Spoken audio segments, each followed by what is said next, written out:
Assalamualaikum warahmatullahi wabarakatuh. Di sini saya Marisa Muharrama.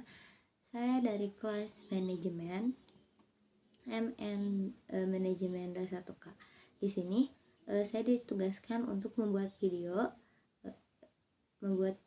tentang ruang lingkup manajemen risiko. Mari kita langsung ke materi. Di mana penerapan manajemen risiko menurut SO 3100/2018 terdiri dari 3 elemen, yaitu prinsip, kerangka kerja, dan proses. Di mana prinsip manajemen risiko adalah dasar praktek atau filosofi manajemen risiko. Kerangka kerja adalah peraturan sistem manajemen risiko secara terstruktur dan sistematis di seluruh organisasi. Sedangkan proses manajemen risiko adalah aktivitas pengelola risiko yang beruturan dan saling terkait, meliputi ruang lingkup, konteks, dan kriteria.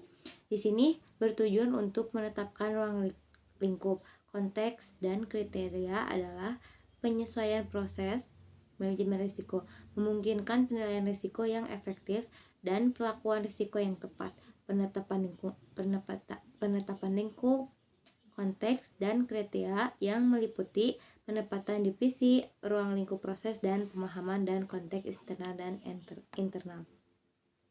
Di sini ada ruang lingkup manajemen risiko, di mana komponen pertama proses manajemen risiko adalah penetapan ruang lingkup risiko. Penetapan ruang lingkup yang perlu dilakukan karena akan memberikan batasan level atau tingkat pelaksanaan manajemen risiko pada suatu organisasi.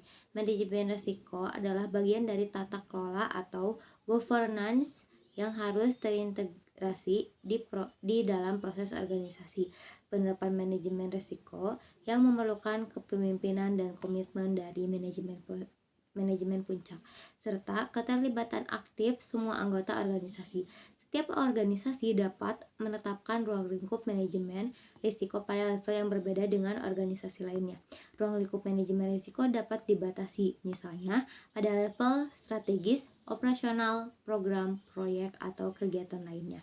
Penetapan ruang lingkup manajemen risiko harus lebih jelas dan didukung dengan pertimbangan yang jelas juga, serta memiliki tujuan yang relevan dan selaras dengan tujuan organisasi. Hal ini karena tujuan manajemen risiko yaitu untuk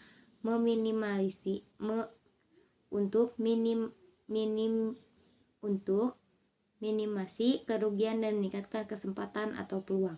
Selain itu, penempatan lingkup risiko juga penting dilakukan karena akan menjadi dasar untuk penetapan konteks dan kriteria ruang lingkup manajemen risiko yang ditetapkan secara jelas.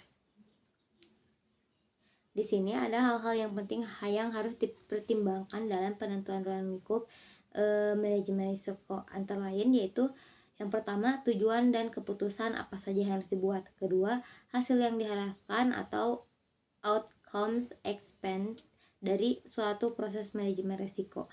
Yang ketiga adalah waktu, lokasi, hal-hal spesifik, dan pengecualian.